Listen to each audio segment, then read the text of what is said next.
live. Good morning. Good morning. Good morning. Good morning. Happy Monday, everybody. Monday should be happy, right? Like no.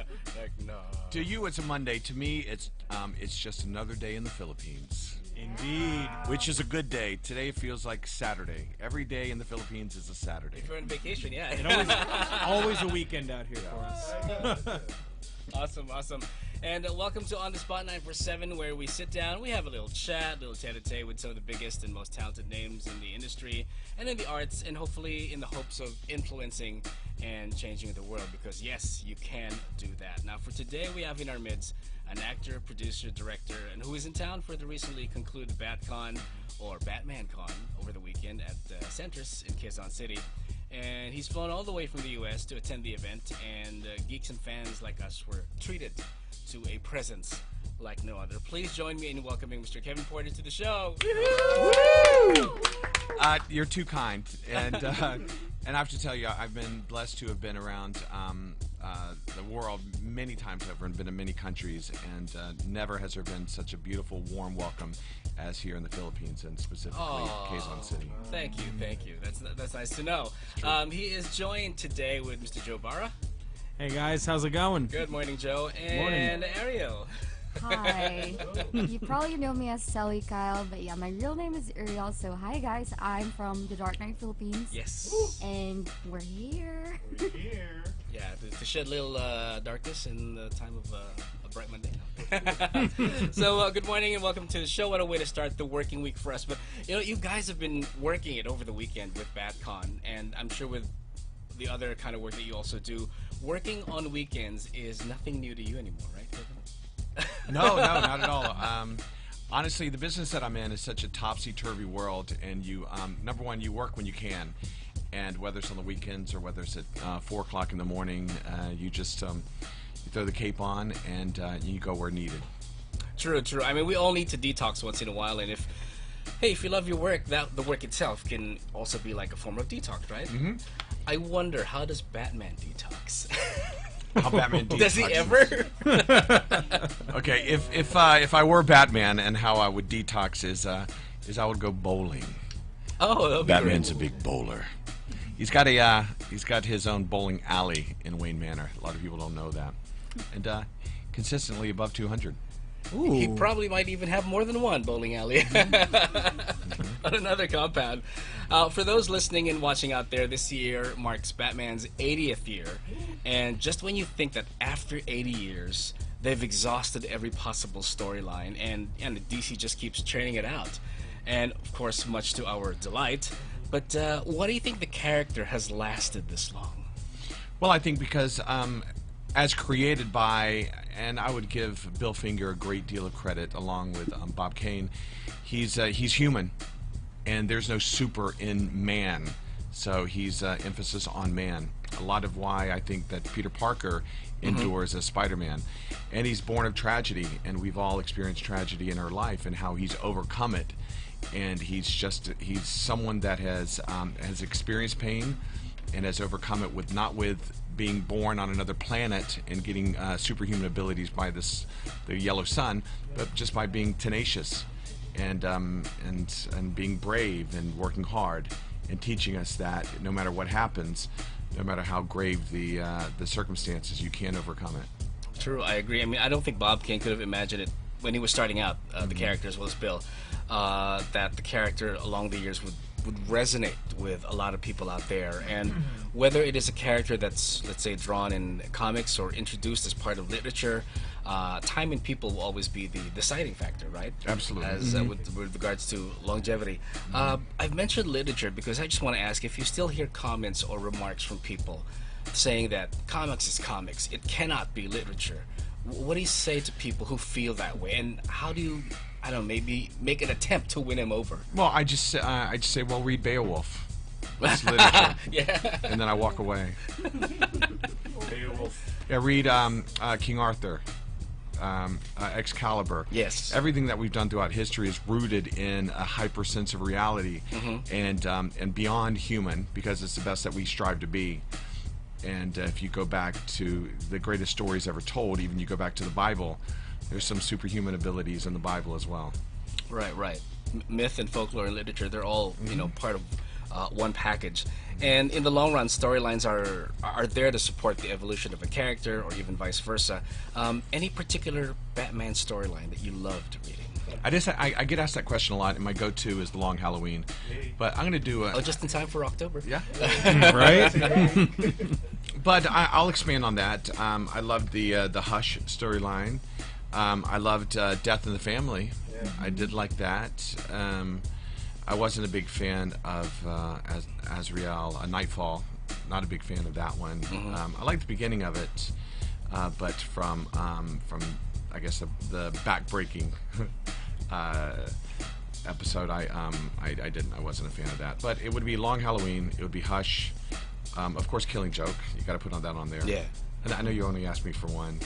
But I thought it'd That's be okay. you. We all have more than one favorite, so I think Oh yeah. I think the Hush was a game changer, without a doubt. I think that Jim Lee came in and just did a mic drop on how Batman should be portrayed, and he had been from that point on. I think that we've all been standing on Jim Lee's shoulders. Standard, bro. Yeah. How about you, Joe? Any favorite Batman storyline that you love reading? He kind of said all my favorites. Okay. Yeah, because I remember when I was reading Hush, the first thing that grabbed me was the art. I was just so drawn it is. to how everybody was drawn and perceived. So Hush is definitely one of my favorite stories. Right now, I'm currently reading The Metal. Oh, okay. Yeah. So I read the whole intros on how the Batman became the way they were. So now I'm reading the actual story, and so far it's so good. I know. Ariel, how about you? I love The White Knight. I've had to read up on that one. Yeah, because it's a different take on Batman. True. You see a different side of him. But my top one is definitely The Dark Knight Returns.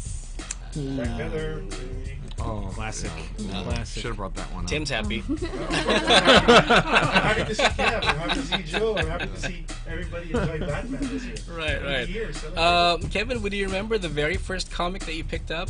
It could either be Batman or some other comic. Oh, it's definitely Batman. Oh, okay. And I remember being very young, kindergarten. My mother would pick me up, and she would always take me to the local 7-Eleven on the way home from kindergarten. And it was Woodland Acres Kindergarten in Jacksonville, Florida. And she would always buy me chocolate milk, a carton of chocolate milk, a little container of cheese and crackers, and she would go, okay, pick out a comic book. And I would immediately gravitate towards Batman. And back then they had these large oversized comics called Batman Family, and they were $1, which was a lot because the standard comic book was 25 cents. But I knew that she didn't tell me how much I could spend, so I said the comic book, so I got the largest one. And each issue would have a story on Batman. It would have a story on Batgirl. It would have a story on Robin, and have a little, sometimes a fun little story on Ace, the Bat Dog. Do you remember the Batman families? Yeah. Love Ace. Oh. And those just made me happy. Made me want to go to school just so I can get out of school, just so I can get the chocolate milk, cheese and crackers, and the Batman comic book. What a reward at the end of the day, right? Positive reinforcement. True. How about you, Ariel? Well, honestly, it was a Superman one. That's fine. At least it's still DC. But then again, But then again, through Superman, I found out about Batman. And then I started collecting. At first, my collection consisted of Superman, and then I started collecting Batman. And after a month, well, 90% of those were already Batman. Batman won you over, in short. Of course. Yeah. How about you, Joe? So my first comic ever, it was Batman, of course. And I remember which issue it was. Because I remember being in the comic store as a kid, and I saw an image of Batman's back being broken. And I was staying in awe. I'm like, how did this happen? I had to buy it. And and it definitely had to hurt. That's for sure. I was like, how can Batman's back be broken? This is impossible. And still walk the next day and attend cons over the weekend. Like every other kid growing up, I mean, we do a little play acting. We pretend that we're Superman, attaching a red cloth to our back and jump from one bed to another, pretending we can fly, or, I don't know, maybe throw a roundhouse kick at an irritating classmate in school. So, I don't know, sorry, I'm just being violent, so scrap the image. But when we grow up, play acting kind of like becomes cosplaying, and then it evolves to acting. So you've played both Bruce and Thomas Wayne in the films for Bat in the Sun. For those who are not familiar, that's the YouTube channel where they have awesome fan films showcasing one hero duking it out with one another. And like any other actor that's coming before the camera, I was wondering, do you have any rituals before you start rolling, or do you listen to any particular music just before? Now, are you talking the day of, or the build up prior to the preparation for the role? Well, why not both? Okay, well, the preparation for the role. First of all, I have to find out exactly which Batman we're going with, which universe that the Batman lives in. And with Bruce Wayne, the preparation is far different with Thomas Wayne, and I wasn't prepared for that. Because once you get into the mind, I thought getting into the mind of Bruce Wayne was tough enough, and that's, to me, is filled with rage, and it's filled with vengeance. With Thomas Wayne, it's filled with sorrow and sadness, and he's a lost man. He has nothing left to lose. And there's so much more there. There's so much more emotion to mine than with Bruce Wayne. And so when I approach Thomas Wayne, once you get this through line, once you get this thread that attaches the entire sweater, and you pull on it, and everything falls into play. And it was sadness. It's complete and utter sadness. And so I just, as an actor, I would tap into the loss that I've experienced in my life, and I applied that to this character. Now, as far as preparation physically, when you wear the suits, the smaller you are, the thinner you are, the better, because it has so much built in. These aren't the spandex suits, and because they're armor, and the larger you are, the more it bows out, and it just makes you look bloatier than you are. And so I have to get as thin as possible. When I did Batman Vader, I dropped down to like 215, which is very, very light for me, and very close to Killmonger as well. You're able to move better. Emotionally, on the day, I like to.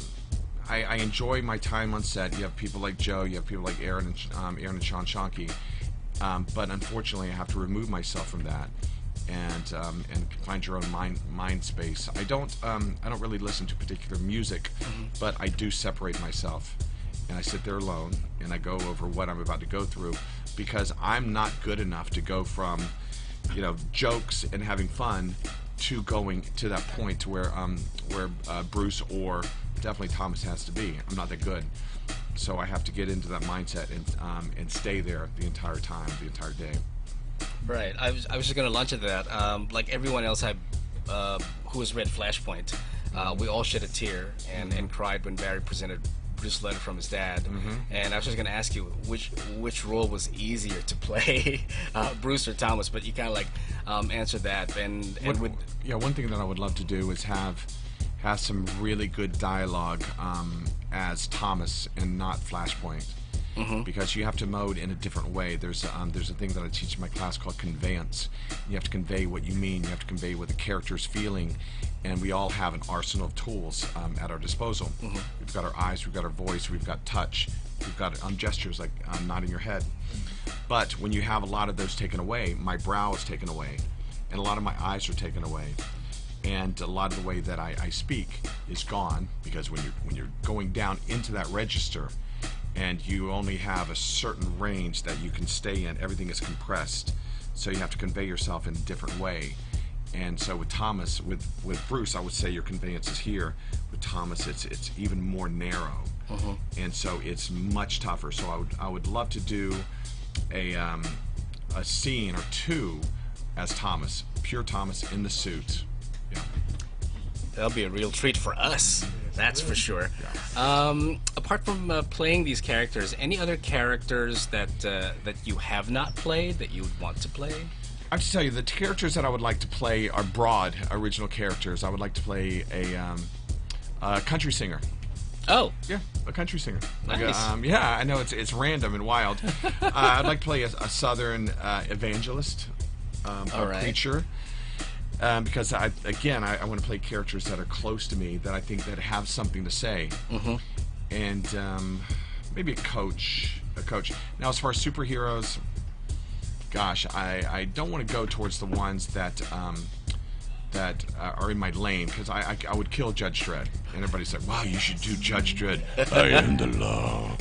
And that's great. I could do that in my sleep. Right. But I'd like to be challenged to a certain extent. When I talk about developing characters, I always say find the commonality of what you have in common with the character, and then build from the inside out. And so, with that being said, I would love to find a character like when I did M. Bison. That was very, very close to me. When I did, thank you. When I did Negan, very, very, even more close to me because he's Southern. I'd like to find something that that stretches me a bit. Stretches me. How about Reed Richards? Oh yeah. That would be interesting. So, moving forward, do you feel that villains are much richer to play than heroes? Then? Yeah, the best villain to play is a villain. Of course, people say that doesn't know he's a villain. That is rooted in his own moral compass. Yeah. That's fighting for his cause. Like Magneto, I think is a beautiful. Dang it, that's what I would love to play, Magneto, because he believes in his cause. And Right, the best right. villains are not like Thanos. Is he a villain? Is he not a villain? I don't. It's up to interpretation. Because his intents are noble. His intentions are noble. He's just a little off. No one truly believes themselves as evil. I don't. And if they do, then that's a one-dimensional character that I'm not interested in playing, and I'm not interested in watching. How about you, Joe? Given a chance, let's say, to play a character, a villain or a hero, anyone you would choose off the list?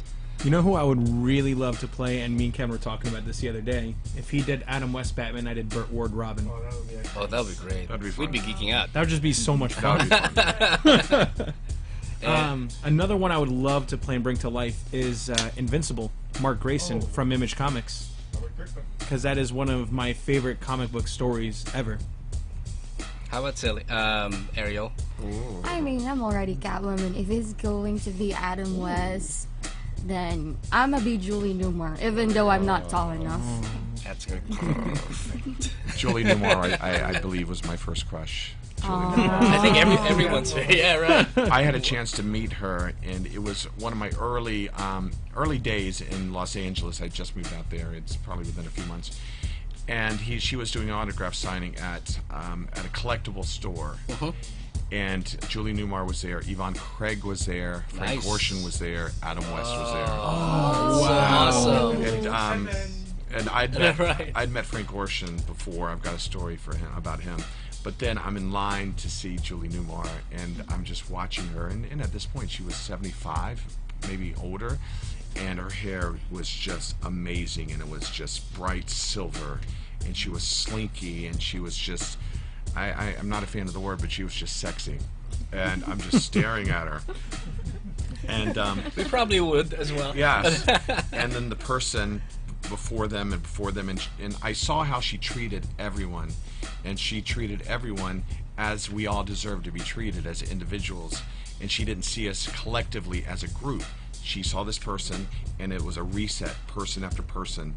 You could tell so that she stopped and then started over with the next person, and I thought that was so beautiful. I was in a rush, so I thought she could speed it up a little bit, but she treated everyone as if they were her best friend, and they are. We are, because we know her. She's been in our lives and in our homes and in our living rooms since we were born. And then when I got up there, and she looked up at me with those big doe eyes, and she was speaking in that baby talk, that baby talk that she does. And she was asking me questions, and I said, "Ma'am, I'm so sorry. I don't want to be rude, but I'm having a hard time talking and communicating and concentrating." I said, "If you could just sign this, I'd be really happy." I said, "I'm sorry." I said, "Please forgive me, and I hope I'm not coming across as rude, but I'm trying to keep it together right now, and I need some help." You get to meet a lot of famous people? Oh my gosh, yeah.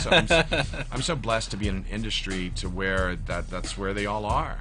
But I'm also in a city, and as Joe will tell you, I'm in a city to where you'll go to the grocery store, and you'll be standing next to just your heroes, and you're really not supposed to say anything. I don't mind when people come up and speak to me, because it's just I give them a hug. I'm like, that says that we have things in common.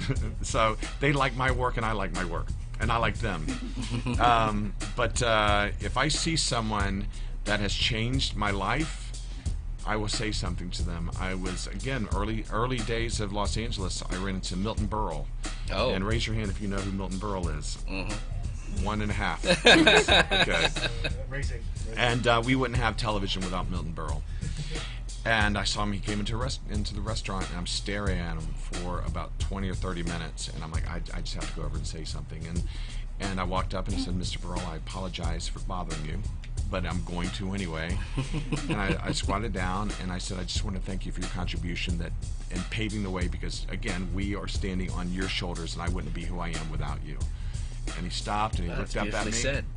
And he goes, and he was with his 32-year-old tall blonde nurse, and who was very attractive. And he goes, now that's how you give a compliment. Good job, young man. That's how you give a compliment. And I said, thank you very much. And then I went back to my booth and I stared at him again. Surreptitiously. You mentioned that you taught as well. Does this mean that you teach acting on the side as well? Yeah. Not even on the side. It's my passion. Okay. If someone said, Kevin, you can act or teach, it would be a tough decision. And that's actually how Joe and I have gotten so close. Joe is a brilliant actor. And it's a way to impart some of the mistakes that I've made and the things that I've learned. And my method is rooted in the Meisner technique, but mainly all that I teach is A, be yourself, and B, love the person that you're in front of. No matter who they are, no matter what the situation is, love the person that you're in front of. Make them the most important person that's ever existed. And even if the transaction is 5 seconds, 10 seconds, or if it's someone for the rest of your life, or that will transition onto stage and onto screen, and it'll make the moments much more compelling. And so it's gotten to the point to where it's something that I can do instantaneously. I can connect with someone, love that person, and they feel that love, and they give it back to me. And they're beautiful moments, and it makes the world a much better place. And that's really all I teach in the class, is to strip the acting, to be yourself and be proud of who you are. You don't have to pretend to be anyone else, no matter what. If I do a scene and I'm a police officer, I'm Kevin as a police officer. Because people don't want to see other people act, and they can smell it.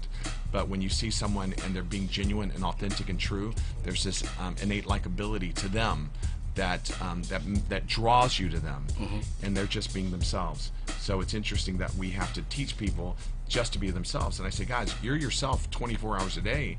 Why are you pretending to be someone else now when you're just reading someone else's lines?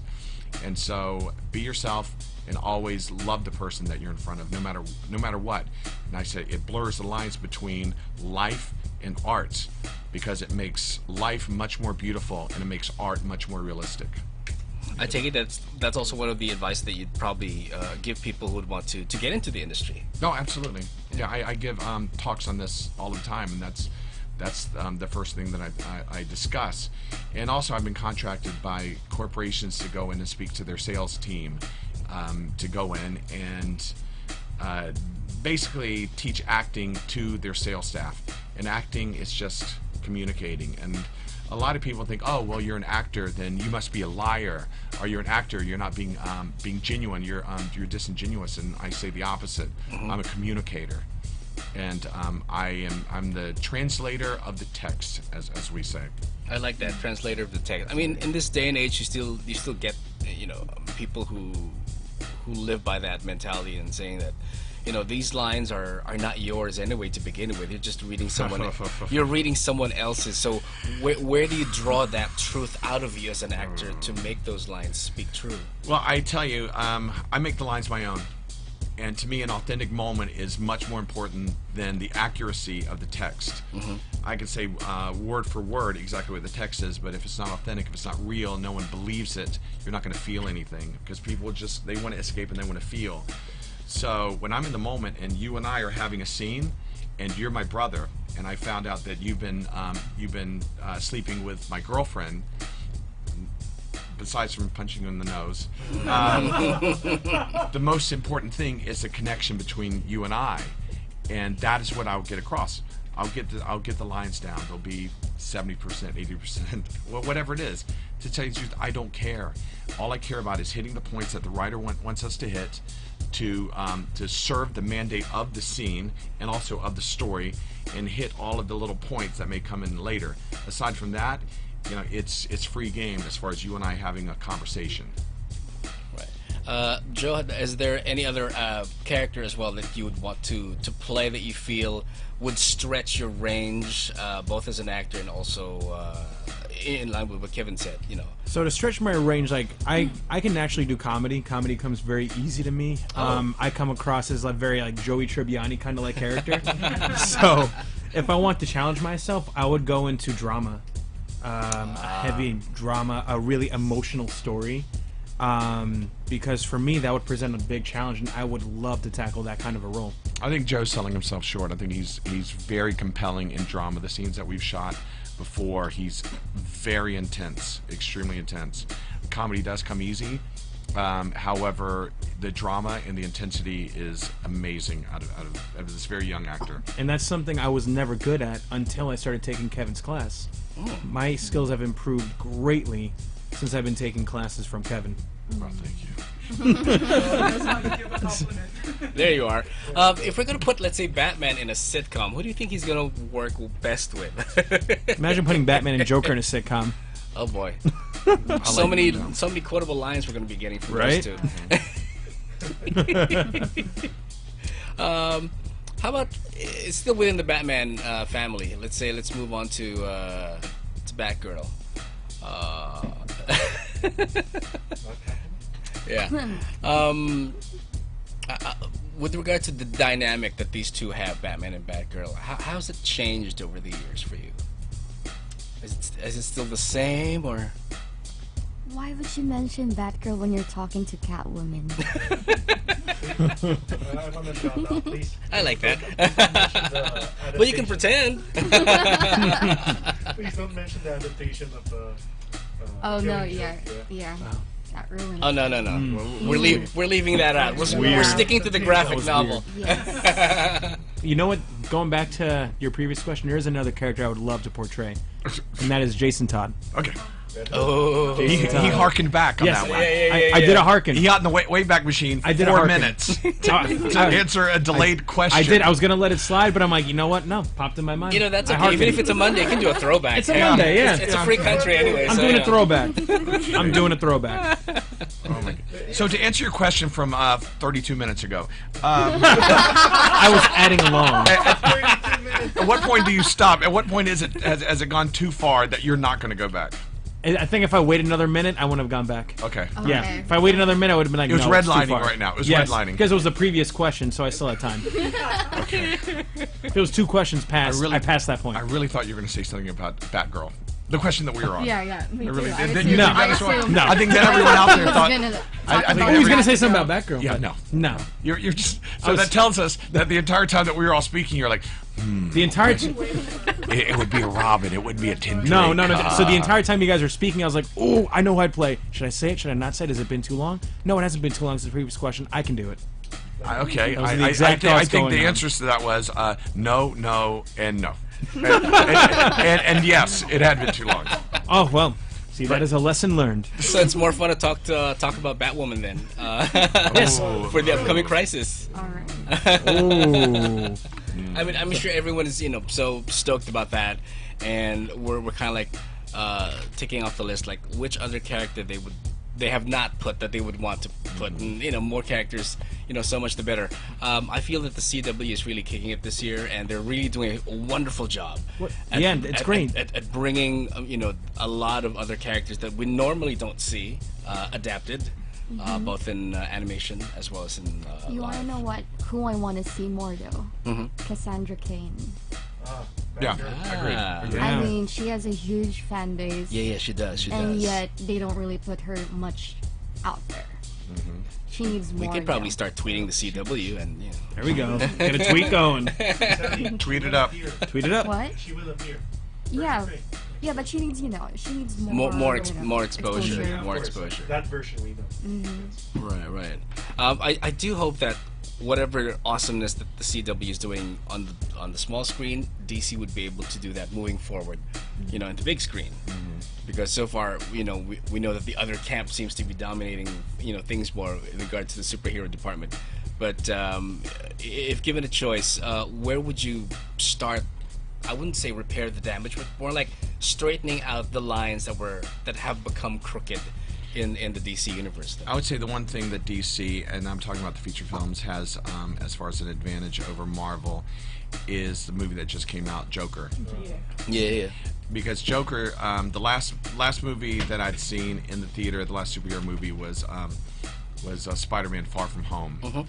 And at that point, I just wanted to stand up and say, enough is enough. We're mad as heck, and we're not going to take it anymore, because they're serving us it's a big old bowl of like Fruit Loops, and it's colorful, and they're crunchy, and they taste sweet, and they're great, but they have no nutritional value at all. They have nothing that sticks to you. They're top heavy, they're bloated, and they're pumping money towards it, and it feels very corporate. It feels, I don't know, very contrived, very laid out. They've got their 10-year plan, and we're all a part of that 10-year plan, and we all line up like George Orwell, and we're just buying it. Yeah. We're pressing that little button for that little pellet to come out, and we stand in line, and then we wait at the end of the credits, and we watch the post-credit sequence, and then we wait until the next one, and we have to tie them all together, and then I went from that, and I left the theater slightly angry, but also hopeful that people realize that this is enough. In Disney and Marvel, this is enough. Let's create movies that people care about. And then along comes Joker. And you look at it, and I'm not going to give too much away, and the terms that are used are character study. And it's a beautiful, beautiful story. It is, it's disturbing. And a lot in the same way that Heath Ledger's Joker was disturbing. Heath Ledger's Joker killed 50 times more people than Joaquin Phoenix's Joker, but people are all up in arms because they want their monsters, but they don't want to see what makes the monster, because the monster lives among us, and they don't want to know that. They want to say, boom, this person shows up, he's got white makeup, and he kills people. But no, the monster's standing next to you in the subway, and you don't know it. And that's what disturbs people. They don't want to know what made Heath Ledger Heath Ledger. They just want to go in there and clap and say ooh and ah.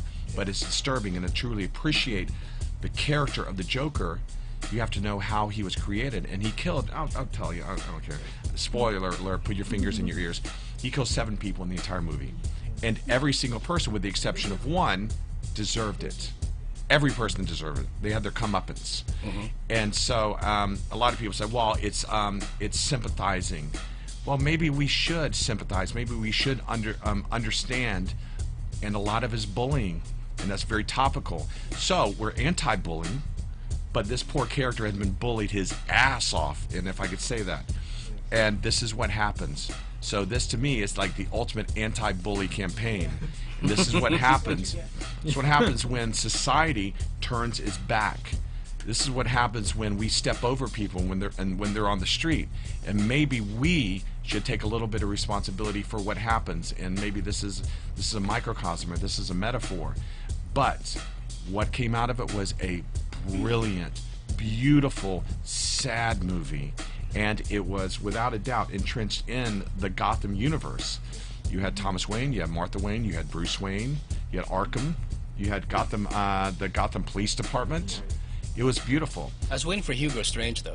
Yeah, that would have been cool to see. That would have been cool to see. Like a young Hugo Strange. Oh, every name that was mentioned, I'm like, I know for a fact that name has a place in the DC universe, from the orderlies to the police officers, and so I believe that is the direction, and that's where they have one up on Marvel, is realism and gritty.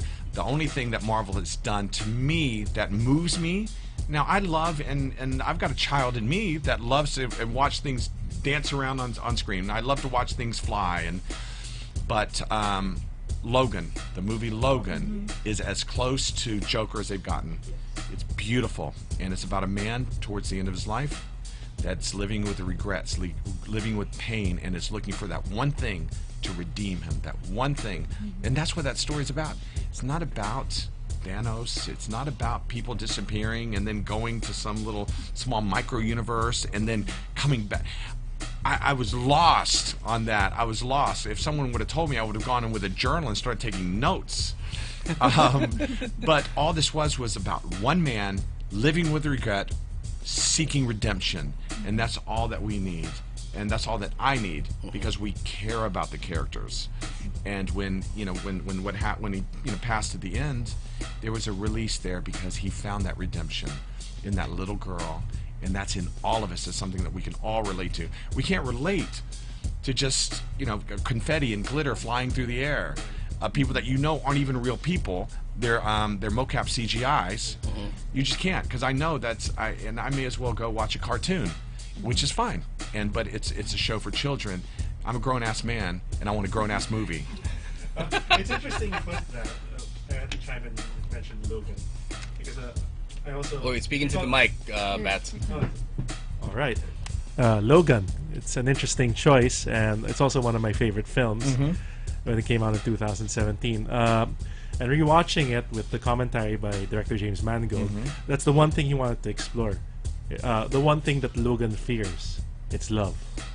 Yeah, love is the one enemy. Chills. It's the one enemy that he cannot conquer. Yeah. And it's the pain that he's been living with since the death of Jean Grey. Yeah. Everybody he's seen loved died.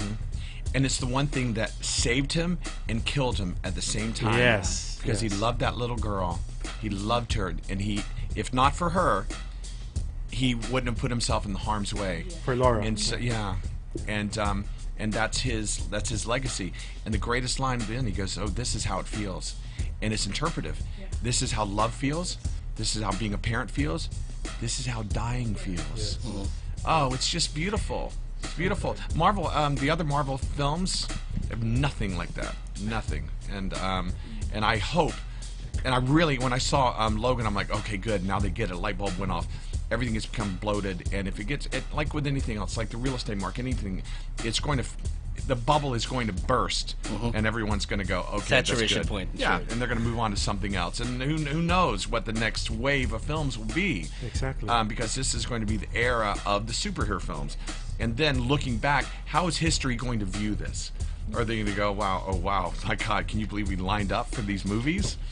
And so I thought that at Logan, that would be enough. I'm like, oh, they're getting it, because it is about, and I'm going to bring up Scorsese, it is about cinema. It is about caring about these characters. And when I saw that, I said, okay, good, now they're going in that direction. I take it Scorsese is your favorite director? I think he's a great director. I think without Scorsese, we wouldn't have Joker. And then Francis Ford Coppola came out. Yeah, I know it. That's going on the news. Yeah, I love him. Love it. Because these guys are auteurs. These guys are artists. These guys are making American literature that will last forever. Now, the directors and the filmmakers, they're just the stewards of characters that have been around for 40 years, 50 years. Right. They're just giving their spin on it. Let's make it a little more colorful. Let's make them fly a little faster, which is fine. But you look at Coppola, you look at Scorsese, and you could put Spielberg and all of these guys in that, and they came of age in the 70s. They redefined the game, and those again are the giants that we are on.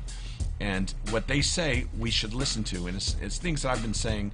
And I saw Far From Home with you, and I was livid when I left that. And I wasn't just livid by what I saw, I was livid at the trance state that the entire audience was in, because they were all buying it, eating it up with a spoon. And I'm like, well, I guess I'm the only one that just thought that it was bloated, and it was for children. But I watched grown-ups there, like, wow, that's great. And I'm like, damn, brother, you ever seen The Godfather? You want to see a movie? You go see Goodfellas. Go watch a real movie. And then I dare you, I challenge you. Absolutely. I challenge you to say that this is even in that category. Watch this and put this in Transformers. There you go. I can accept that. But I hate the Transformers. I don't like the way So They're good. or Fast and the Furious. Watch that, because they're human cartoons. They're human cartoons that adults go to watch, that kid themselves into thinking they're not watching cartoons, but they're watching cartoons. I can't believe I'm saying all this. This is great that we've transitioned from comic books, to literature, and now to movies. Let's not, limit ourselves with the superhero movie, but let's say movies that kind of like shaped you both as a fan and as a viewer. What would be your top three? I mean, for all three of you. Joe? My top three would be one of them. I mean, are you talking about like as of now or as a kid in general? Oh, in general, yeah. So one of them, Joker. When I Okay. saw Joker, It's like I was your like, go-to. this is where like we're going back to the old ways. Like this is phenomenal. This is the direction I wanted to head. Joker. I will also say Pulp Fiction because Pulp Fiction, the writing in that movie, some of the best writing I've ever seen.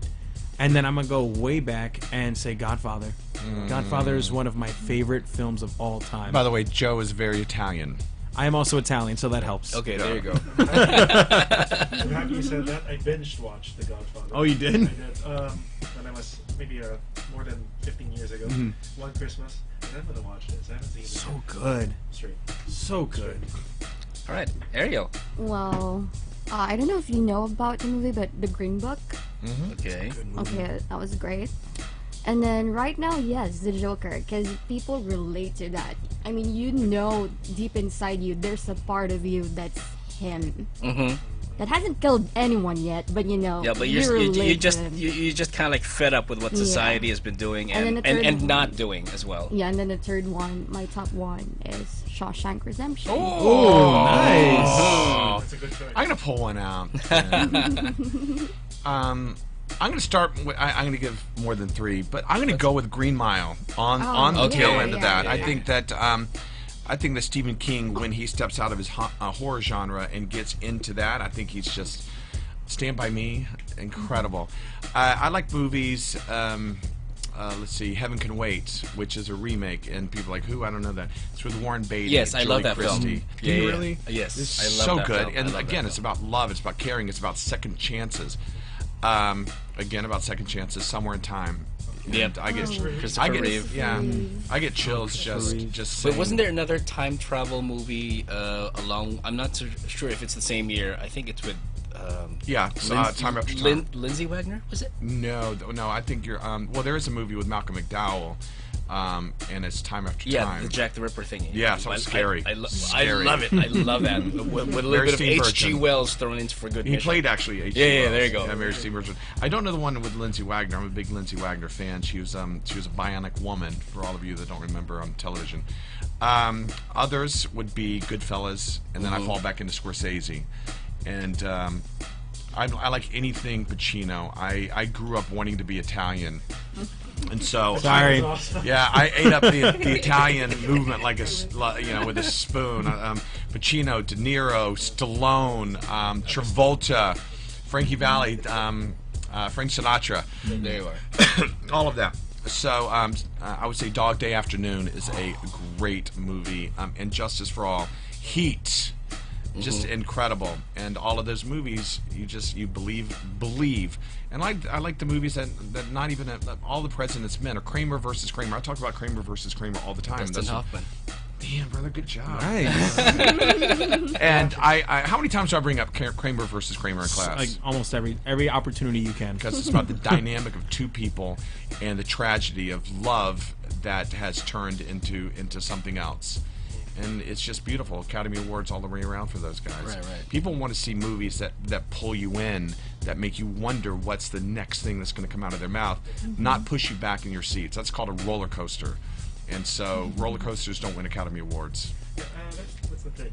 Sorry. That's the thing. They were giving. My friends and I were talking about the movies ever since the debate with Martin Scorsese. Spectacle and cinema. Mm-hmm. Yeah, of course. I like that. Who said that? My friend Adrian. Adrian. Oh, okay. He used Hi, that term, Adrian. spectacle. Yeah, spectacle and cinema. Or event. It's Yeah, an or event. Yeah. Let's get some Happy Meals. Yeah. And watch an event. Yes. Yeah. Yeah. So you were saying about the like Fast and the Furious. Yeah, Spectacle. spectacle. Yeah, I like that, and it's entertainment. At no point did I ever say that it's not entertainment. It just it's not going to fill you. You're not going to speak of it in the future anything other than because they do all run together. It's a blur of colors. Yeah. It's a spectacle. I like that. Well, to give one movie that drew me, and it's also Christopher Nolan, Inception. I keep on watching Inception. it every time. Makes me think, and I never get tired of it. It's Yeah. the kind of movie that I want to watch it because every time I get drawn in. You were saying it just draws I me have to in. watch it again because every time I watch it, I get confused. You just It's that good. I like Christopher Nolan, Memento to me. Memento is good also. Yeah. And what's the other one? Insomnia. Insomnia. Good Yeah, job. yes. De Niro. No, I'm Pacino. Pacino is also Pacino, there. Robin Williams. The Prestige is another good one by Christopher Nolan. Yes. Oh yeah, Hugh yes. Jackman, Prestige, Hugh Chris Jackman. Wolverine and Batman. Yeah, Wolverine and Batman. Exactly. And a young Scarlett Johansson. Oh, that's true. Yeah, she's Yeah. there. And it's a trademark of great art, whether it, depending on whatever medium you present it, that it makes you think, that it makes you question your own choices, whether they be current or past, and moving forward, whatever choices that you make today obviously will affect your tomorrow, right? And that's the good thing about art, that it will prod you to do that, not just to kind of like lose yourself in the moment of fiction and saying that, oh, I can be this character, and if I can do what he does, but more like, if you were in that particular situation, would you do things differently? Would you have done things a little bit better? Absolutely. Right? Yeah. I love this conversation. I love that. Yes, it's so good. I love this table. This is we could Yeah. like go at it, And the the thing entire is, day if I mean, could. But Right? We're talking about movies that made us, feel things and connect to characters and put ourselves in those shoes.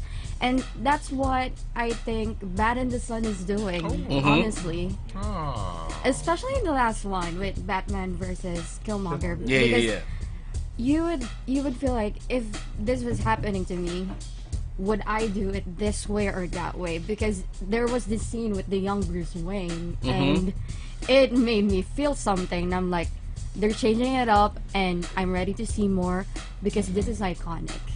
There's a story behind that, and Joe was there. I saw it. It's 2 in the morning, and we're in this basement in downtown LA, and where we were, it was not a subway terminal. That train never existed. There was no subway at all. That's what blew me away Yeah, when I there's no first saw the train there. subway. And so Aaron's saying, okay, you're going to stand here, and the train's going to go behind you. And I'm like, train? There's no train. He goes, we'll put a train in. And I'm to the point where I trust these guys 100%. And anything that they say, not only is going to happen, it's going to happen perfectly. And so I just blew up Killmonger. I jumped down through the hole, and it's over. Okay, there's really nowhere to go from there. So he said, okay, we need something to distract Batman at this point, because he's gotten the upper hand on Killmonger, and Killmonger is unconscious. What can distract him? And then it goes back to the character study that we were talking about before, what drives the character, and it's Bruce. Bruce drives the character, and also the loss of Martha to a certain extent, and where she had gone, because she's got it far worse than he does. And I said, a memory of his son. And then also what's something that was the legacy of the Waynes is the public transportation system, the metro system. And they're underneath. And I said, how about he has a flashback? He looks back to the train, he has a flashback of him and Bruce playing with trains or talking about trains. And they're like, and you saw this entire thing as happening. I did. Yep. I saw it all transpire. So they were talking, and Kevin said, what if he has a flashback of his son that pulls him in, that distracts him? Because that's the only thing that can distract someone like Thomas Wayne. And I remember hearing that idea. I'm like, gosh, that's genius. That's the word I was looking for. Yes. But I couldn't say it about myself. Oh, well, there you go. How humble of you. Yeah. So well, we'll say it for you then. There we go. Genius. Yes. Genius. With No. a capital G. It's the one thing that stayed true to the character, and that's his. It's the one thing. Again, there's a duality to it. It's the thing that created him. It's the event that created him, that made him, in his way, great. But it is also his Achilles heel. It's his greatest weakness. It's his greatest loss. It's his greatest failure. And so he comes face to face with that. And given that, and also, all I want to do is feel. All I want to do is connect. And that gave me this wonderful moment to go inside the character of Thomas and not be, just the Batman. It's coming, kicking ass. And I love that. I love that moment to where I turn and I'm looking at I was there in that moment, and I remember what I was feeling. And you always hope that what you're feeling comes across on screen. You always hope that other people can connect with how you feel. Yeah.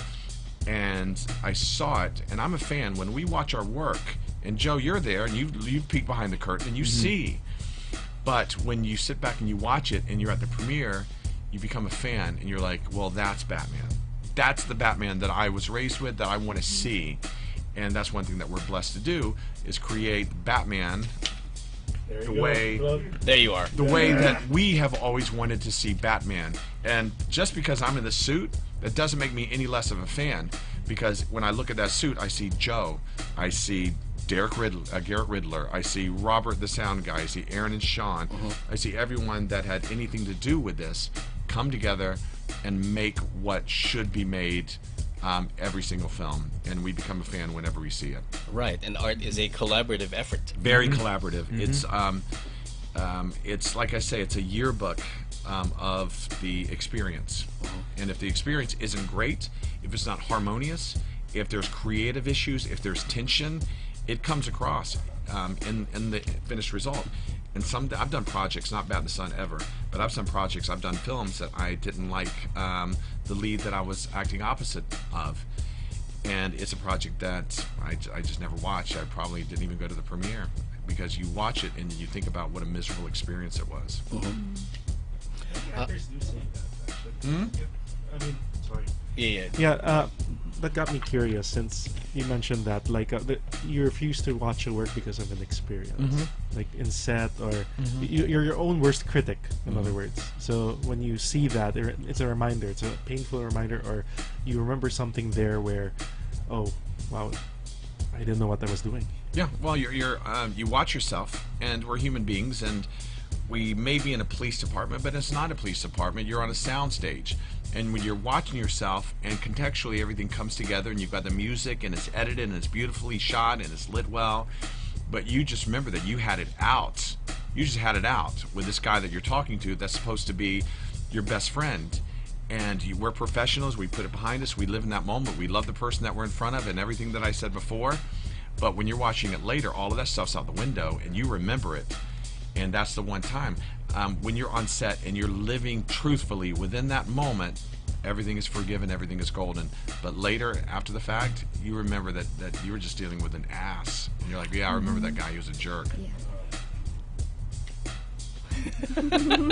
We're trying to like listing people who kind of like, you know, in our heads. but we'll try not to do that. It's like a camera's following you around every day and capturing every experience that you've ever had, and it bounces around in perpetuity forever. You guys have a bad day at work, and then you put it behind you and you live for the next day. Our bad days at work are captured for the entire world to see, and they don't go away. It's just popped in. If Batman were to star in his own reality show, what would be the title of that show, you think? I'll let Joe take that one. Go, Joe. Batman and Us. Batman and Us. Okay. That's all I can think of off the top of my head. I mean, why don't you just go with the Batman? Or That's too intense. the Batman. But it's literally it. Batman and Company. Batman and Jason Todd. Ooh, no, that's a drama. It's a drama series. The voices of Batman. Oh. Well, see, you had a lot of time to think of that one. Yeah, well, and when you do the voices, any advice for people who want to go into that as well? Character acting? Well, that is an area that I think Joe is excelling in, and I think that he's got some pretty good advice. He's seen some very good success. He's currently in his own show, animated show right now. Yes, I'm currently voicing. It's a show coming out called Super Z, and I'm very blessed and privileged to have been making progress in the voice acting world. Nice. Nice. Thank you. Well, can we hear a sample voice? Or? So the voice I do for Super Z, for the character Tom, he's a fun, bubbly father. And he sounds a little like this, because he's supposed to be fun and bubbly. Okay, let's do a little bit of role play. I will be Batman, and you will be that character. Okay. Hi! Aren't you the Batman? Well, that's what they call me. Let me ask you a question. Exactly why are you speaking this way? This is my voice. I don't know what you're talking about. Have you ever combed that hair? I never comb my hair. Well, that's obvious. I'm going to reach into my utility belt and hand you a comb. Oh, golly, a comb for Batman. It's the third packet from the left, right behind. My keys, I've got my Altoids. Hold on. Batman carries Altoids. That's cool. Got my granola bar for the late night patrols. And here you go. Here's the bat comb. A bat comb. Can I keep it? No, you can't keep it. Oh, okay. But please wipe it down before you hand it back. Oh, okay. Doesn't get any better than that. And he kept the coat. I didn't know the Batman kept I stole Altoids. That's a first. The second pouch from the right. I guess it makes sense. You don't want people to be like, "Oh, Batman, he has bad breath." Well, how many times do you see Batman in people's faces? Swear to me! It loses impact when you're like, whoa, Batman. Whoa, brother. Like that Batman was intimidating, but man, his breath stank. What did you have for lunch? Yeah. Pastrami. But alas, the reality has to set in, on the show. I wish we could go on, and we just have to deal with it. But before we go, I think you have some people that you would like to thank. Well, first of all, I want to thank everyone involved. I want to thank Ariel for bringing us out. She is such a dream. Thank you. Everyone at the Dark Knight Philippines and BatCon and our Kabadids. Kabadit. Kabadit. yeah, Am I saying that right? Kabadid. I'd like to thank Out of Town Cars, Villanueva, Gabianza, and DT Law Offices, Big Boys Toy Store, Bully Boy Collectibles, Comic Odyssey, Pots by Comic Odyssey, Geek PH, Kramer Toy Warden, Jaman's Comics, and DC Superheroes Cafe, which we are going to. We're going there right now. Guys, this is a restaurant that is DC themed, so it's Batman, Superman, I'm so excited. Green Lantern. Yes, represent. I had to wear the GL shirt. I hope that they have a smoked turkey club sandwich. That would be great. People don't understand, and people that are not in the Philippines will be watching this as well. The food here is so interesting. It's so rich. It's so sweet. It's so localized and so specific to the Philippines. That it's been such an eye-opening experience because everything that I'm eating are things that I've never experienced before, and I really appreciate their generosity in sharing their culture that way. But I'm really looking forward to a turkey sandwich. Let's get that turkey sandwich. All right. Which is all the more reason you need to come back again when you can. I believe that I will. That both Joe and I will be here next year. Without a doubt. Without a doubt. I'm working on it. Well, so am I. I'm working on it too. We'll hold you to that. Working on it too. I need to check my schedule. Mine is pretty free. I mean, this is their second home, you know. And you know what? You guys are always welcome here in Mello. Feel free and drop by when you're in town. You're always welcome. Now, how can because right now I'm streaming with the folks on Instagram. How can they find you on the internet? Well, they'll just hop on over to our Facebook page. That's facebook.com/mellow947.fm. That's where the telecast is going to be, and people can share it. And also on the Mellow 94.7 YouTube channel. Perfect. And we'll be sharing that as well with to Ariel, Thank you. so she can share it back out. Well, thanks for having us. Thank you so much. It's a pleasure. It's a wonderful thing to be able to talk to like-minded people who love art and who feel that art should be something that changes people, that should make people think, and also reassess how we could make things better. I could not have said that any better. We just want to be moved. We just want to be moved, and as we talk about in class, we want people to wonder what the next thing that you're going to say is, and anything that you say, if you have an audience, say it with responsibility and say it to make a difference. Yes. And if you have a platform, use that for your purpose, and don't confuse the purpose and platform because they're not the same thing. They're not the same thing. All right. I wanted to say, as a multimedia artist, it's really been an honor. Aside from being a Batman fan, I mean, hearing you speak and sharing all of your knowledge and everything that you've done, very inspiring. Thank you very much. Thank you. What a way to start our Monday. Yes. What a way to What a way to start start the our week. Monday. Motivation Monday. Yeah, exactly. Well, Monday motivation. we were tearing up some karaoke last night till 1 o'clock in the morning. Yeah, we were. Yes. Karaoke it is. All right. So thank you, Kevin. Thank you, Joe. Thank you, Ariel. And Tim. Thank you as well. Thank you. This has been Kaz for On the Spot 947. Till the next edition, we shall be on the lookout for the next artist we shall be putting on the spot. Keep it right here. All hits. Mellow 94.7. Sounds good. Happy Monday, everybody. Happy Monday. Happy Monday. Peace out. Peace out. Peace out. Peace out. We're clipping. We're clipping. Well, that was fun. That was exactly an hour.